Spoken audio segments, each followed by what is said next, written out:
¿Por qué Nu? ¿Por qué GBM? ¿Por qué Santander? ¿Por qué BBVA y demás instituciones financieras me están mandando una constancia fiscal, una constancia de retenciones? ¿Qué es eso? ¿De qué trata? Pues aquí te lo voy a explicar.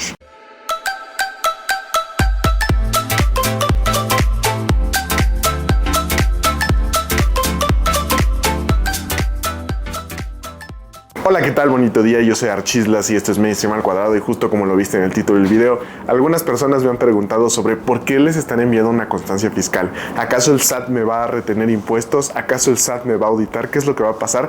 Pues no te preocupes, muchacho, aquí te voy a explicar paso a paso de manera muy rápida en qué consiste esa constancia fiscal y qué es lo que debes de saber al descargarla y visualizarla. Además te voy a explicar la relación que tiene con tu declaración anual, donde finalmente vas a pagar los impuestos que debes de pagar, o en dado caso de que no la quieras presentar, en qué casos tú puedes exentar la declaración anual.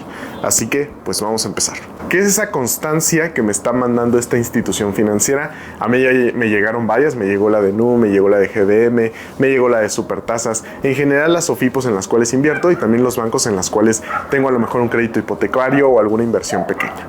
Pues te voy a explicar. Es un documento que liberan estas instituciones donde te dan un resumen de los ingresos que tuviste, de las inversiones que tuviste, de los créditos que pediste y finalmente del impuesto que te retuvieron. ¿Para qué sirve? Para declarar ante el SAT en esa declaración o esa consolidación anual, que es la declaración anual, y que el SAT sepa cuánto impuesto tú ya pagaste, porque de tus inversiones tú tienes una retención. ¿Qué es una retención? Un cobro anticipado que hacen estas instituciones para asegurar que ese contribuyente está pagando al menos una parte de los impuestos que debe de pagar. Entonces una constancia se ve más o menos así, como la pueden ver. Esta es la de Supertasas, donde de manera muy resumida se ve cuánto estuve invirtiendo, cuánto en teoría me retuvieron. Como pueden ver aquí dice que me retuvieron nada, ahorita te explico por qué, y eso se entera ante el SAT. Los impuestos realmente se deben de pagar de manera anual, pero tú te preguntarás, ¿por qué mi patrón, por qué mis inversiones me están reteniendo de manera mensual, de manera quincenal, etcétera, etcétera? Esto es por lo que ya comenté, para asegurar que al menos estés pagando un monto de los impuestos que debes de pagar. Y no siempre es un monto de los impuestos, a veces es más de lo que debes de pagar, y es justamente por eso que yo aconsejo que hagas tu declaración anual. Cuando tú inviertes tu dinero, pues obviamente estás generando un ingreso. Sobre los ingresos siempre se debe de cobrar o se debe de pagar un impuesto. ¿Qué impuesto? El ISR o impuesto sobre la renta. Como sabemos, los impuestos más conocidos o que más se cobran son justamente el ISR y el IVA, pero en este video no vamos a detenernos a hablar del IVA porque si no te me vas a confundir un poquito. Cuando tú haces alguna actividad, pues debes declarar ante el SAT que estás generando ingresos y estás pagando tus respectivos impuestos. De hecho, hay una tablita, a ver si te la coloco por aquí, que va correspondiente al impuesto que debes de pagar por tus ingresos. Esta tablita no aplica para todos los tipos de regímenes, pero por lo menos para el de sueldos y salarios sí. Por ejemplo, Reciclo tiene otra tablita porque no puedes hacer deducciones y demás. Nosotros como contribuyentes, si somos asalariados, aplica esta tablita de manera anual. Y también hay unas mini tablitas que funcionan de manera mensual, quincenal y demás, para que el patrón sepa cuánto debe de retenerte de manera provisional. Pero al final la que impacta es la tablita anual, que es la que se consolida cuando haces tu declaración anual. Al año se consolidan todos tus ingresos anuales, porque tú puedes tener un sueldo mensual o quincenal, por ejemplo, ¿no? Entonces, cada vez que a ti te pagan, el patrón te retiene algo porque a lo mejor tú, como muy listillo, muy inteligente, no le pagas nada al SAT, no haces tu declaración y huyes del país, ¿no? Entonces ya debes impuestos de alguna manera. Entonces, de esta manera, el patrón y el SAT se ponen de acuerdo para hacerte más sencilla a ti la tarea de pagar tus impuestos y que no te estés preocupando por eso, por lo menos para los asalariados. Para las personas con otros regímenes, pues ellos mismos tienen que hacer su contabilidad, sus cálculos y hacer sus debidos pagos dependiendo del régimen en el que están. A veces bimestral, como pone el RIF, mensual, como con el Reciclo, etcétera, etcétera. Esos pequeños cobros que tú ves en tu recibo de nómina realmente son retenciones, son para también capitalizar al gobierno durante este año, y finalmente en la declaración anual o el mes fiscal, que depende también si eres una persona moral o persona física, marzo, abril, etcétera, pues ahí ya es finalmente donde se ve esa consolidación por el tema de que tú puedes tener tu sueldo quincenal, mensual y demás, pero también hay bonos a lo mejor anuales, semestrales, mensuales, que esos normalmente no los vemos tan palpables o tan tangibles en nuestro recibo, sí nos hacen una retención respectiva, pero no son cálculos exactos. Hasta el año donde se sabe que tú consolidas todos tus ingresos, ya vas a tener un monto anualizado y sobre ese monto anualizado vas a caer en la tablita que ya te mostré y de ahí te van a estar cobrando tus impuestos reales. Teniendo ya todo este conocimiento, ¿cómo afecta mis inversiones o por qué estas instituciones me están generando esta constancia? Pues porque estás generando un ingreso. Entonces, estas instituciones también te tienen que retener un impuesto dependiendo de qué institución sean. Por ejemplo, cualquier institución dentro del sistema financiero te retiene un porcentaje que se estipula meses antes de que inicie ese año corriente. Esas tasas de retención sobre los intereses que estamos generando también tienen una variación año con año. Por ejemplo, voy a tratar de dejarte alguna tablita o algo por aquí donde veas cómo ha variado año con año esas tasas de retención. Por ejemplo, en el año 2022, esta tasa que nos retenían era del 0.08% sobre el capital promedio invertido. No es sobre los intereses, sobre el capital. Entonces prácticamente el rendimiento que tú estés generando, no sé, 15% por ejemplo con U, le tendrías que restar este porcentaje que es el que te están reteniendo, aparte pues la inflación, y ya tendrías tu ganancia real, ¿no? De ahí tú ya estás pagando impuestos de manera indirecta, por así decirlo, ya que ya te los está reteniendo la institución. El año pasado fue de 0.15% y este año 2024 cambió a 0.5%. De hecho iba a subir un video el año pasado porque causó un gran revuelo, porque se estipulaba que esta tasa de retención fuera del 1.48%, o sea, una total grosería contra el año pasado que era de 0.15%, pero al final se discutió y bajó hasta el 0.5%.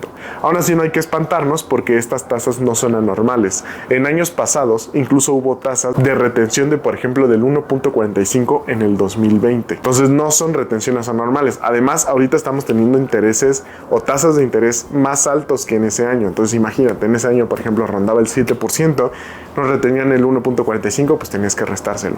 Estos años estamos teniendo tasas del 15-17% y solamente nos están restando ese 0.5%. O en el 2022 que era de 0.08%, la verdad es que era una ganga, ¿no? Pero al final estas son retenciones provisionales, no es que te estén cobrando más o menos impuestos, ya que al final los impuestos reales se cobrarán en nuestra declaración anual. Ahora sí, ¿por qué a mí Supertasas no me retuvo ningún impuesto? Porque es una SOFIPO. Las SOFIPOS tienen un incentivo fiscal en el cual no nos retienen impuestos hasta aproximadamente 200,000 pesos. Para ser más exactos, 5 UMAS anualizadas. La UMA se va actualizando año con año, entonces ahorita pueden ser unos 193,000, 200,000 pesos, pero el siguiente año puede ser todavía más, ya que la UMA va creciendo. Ahora, si nosotros solo tenemos ingresos por intereses o sueldos y salarios, pudiéramos no hacer la declaración anual y esas retenciones serían nuestro pago definitivo de impuestos. Sin embargo, yo sí te recomiendo que hagas la declaración anual, e incluso hay un segmento de la población que está obligada a hacer su declaración anual siempre y cuando entren dentro de alguno de estos supuestos. Vamos a leerlos en conjunto. Trabajadores independientes por honorarios, quienes hayan percibido ingresos anuales mayores de 400,000 pesos, los que recibieron ingresos de 2 patrones aunque no hayan superado los 400,000 pesos. O sea, si tú trabajas para 2 patrones a la vez, o si trabajaste para un patrón, no sé, el primer semestre y el segundo semestre para otro, debes de hacer tu declaración anual. Incluso si no la haces, puede haber multas y recargos. Quienes hayan percibido ingresos por liquidación, indemnización laboral, pensión o jubilación, o sea, prácticamente los jubilados, y también las personas que hayan perdido su empleo, que hayan dejado de trabajar en el año pasado. También quienes cobran rentas de algún inmueble y quienes hayan ganado algún premio como la lotería y demás, justamente para declararlo y de ahí que se paguen sus respectivos impuestos. Ahora, que Supertasas no me haya retenido impuestos no quiere decir que yo ya no vaya a pagar impuestos de eso que generé con Supertasas.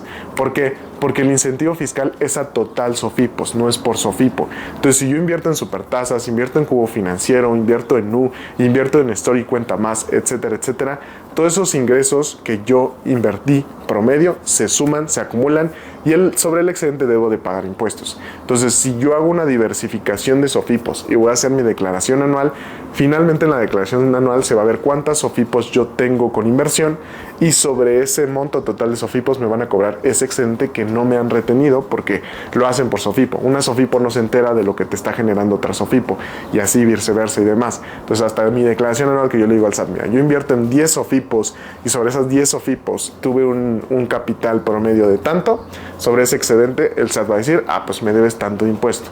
Sin embargo, para el tema de sueldos y salarios, o si tienes a lo mejor algún PPR como yo en Scandia, te recomiendo que si quieres un PPR puedes contactar a mi asesor. Voy a tratar de dejarte los links acá abajo, porque en tu primera aportación te van a dar el 50% de dinero, ¿no? O sea, si tú aportas 50,000 pesos en tu primera aportación, te van a dar 25,000 pesos. Una total chulada. Entonces ahí se los dejo al costo. Tengo videos de Scandia y demás, ¿no? Esto no es una propaganda, directamente solamente si te interesa. Entonces, también hay deducciones, ¿no? Si tú eres reciclo, prácticamente no. Pero si tú eres un sueldos y salarios, o si eres una persona con actividad empresarial, etcétera, hay ciertas deducciones que tú puedes hacer, ¿no? Para bajar esa base gravable de ingresos. Entonces, eso te lo puedo explicar en otro video, pero aquí de manera muy sencilla. Si tú ganas 100,000 pesos y tuviste gastos o deducciones de 50,000 pesos, realmente vas a pagar impuestos sobre 50,000 pesos. 100,000 menos 50,000, o sea, ingresos menos gastos o ingresos menos egresos, y esa es tu utilidad real, ¿no? Sobre esa utilidad es por la que vas a pagar impuestos. Entonces, si tú tienes un PPR, si tuviste gastos médicos, etcétera, tu ingreso real realmente baja a una utilidad real. Sobre esa utilidad es la que vas a pagar impuestos. Entonces, para eso también funciona la declaración anual, porque a ti te están haciendo retenciones sobre los ingresos totales, pero a ti te deben de cobrar impuestos sobre un monto más pequeño, ¿no? Sobre una utilidad neta real. Entonces, si tú en tu declaración anual cargas todo el tema de deducciones, PPRs, temas médicos y demás, pues tu base baja y las retenciones pudieron haber sido mayores durante el año. Entonces ahí te van a devolver impuestos. Y también para eso sirven las constancias, diciéndole al SAT, oye vato, oye señor SAT, yo ya le retuve todos estos impuestos, entonces ya no se los cobres. A lo mejor yo le cobré de más, entonces devuélveselos. Al final para eso sirven las constancias que nos entregan estas instituciones, para poder decirle al SAT, a mí ya me pagaron, o ya me cobraron, o ya me retuvieron. Entonces, ya todos estos ingresos ya los declaré aquí, ya todos estos egresos los declaré acá, las deducciones y demás. Finalmente, señor SAT, me tienes que cobrar impuestos sobre este monto. Y, pues a lo mejor tú, señor SAT, me sales debiendo. O a lo mejor yo te salgo debiendo porque invertí en puras SOFIPOS y no tengo otro ingreso. Entonces, ahí en la declaración anual es donde se ve realmente los impuestos que debemos de pagar. Finalmente, para eso sirven las constancias que nos está llegando de NU, de GBM, de Supertasas, de Cubo, de Santander, de Scotiabank, de BBVA. También para los créditos hipotecarios o los créditos que tenemos sobre los intereses reales, nosotros ya no pagamos impuestos, incluso son deducibles, porque así de esta manera el SAT nos incentiva a comprar bienes inmuebles. Entonces, ¿qué es un interés real? Tú tienes ciertos intereses que estás pagando, una tasa X, por ejemplo 15%, le restas lo que es la inflación, porque la inflación es la devaluación del dinero o la pérdida de valor del dinero, la pérdida del valor adquisitivo, y tienes un interés o una tasa real. Esa tasa real es deducible de impuestos. No sé, ahorita más o menos la inflación nominal anda en el 4 o 5%, entonces 15 menos 5, 10%. Ese 10% que estuviste pagando intereses es deducible de impuestos. Una maravilla, ¿no? Entonces ya sobre eso, pues tu base total baja y ya pagas impuestos sobre esa nueva base y normalmente el SAT te sale debiendo. Ahí lo más sano sería que nadie le debiera a nadie. ¿Por qué? Porque de esta manera tú ya no le estás pagando un excedente al SAT mes con mes y ese excedente pues lo puedes invertir o puedes hacer algo, ¿no? Estás más capitalizado. Y también viceversa. Tampoco que quedes por arriba y que al final le termines debiendo, porque después le vas a tener que pagar esos impuestos, aunque también lo puedes tomar como un crédito sin intereses, porque te están cobrando menos impuestos, lo inviertes, generas más dinerito y al final se lo pagas, ¿no? Te están dando dinerito. Prácticamente eso es todo. Espero haber sido claro. Va a ser un video no tan corto como esperaba, pero pues sí informativo para ustedes y para todos los que vean este video. Eso sería todo, muchachos. Cualquier cosa, cualquier duda, déjenla acá abajo en los comentarios y yo los estaré apoyando. Es por eso que es importante tener siempre nuestras constancias para poder enterarle al SAT lo que ya gastamos, lo que ya deducimos, lo que ingresamos. Yo soy Archislas, esto es Mainstream al Cuadrado, un besote, bye bye.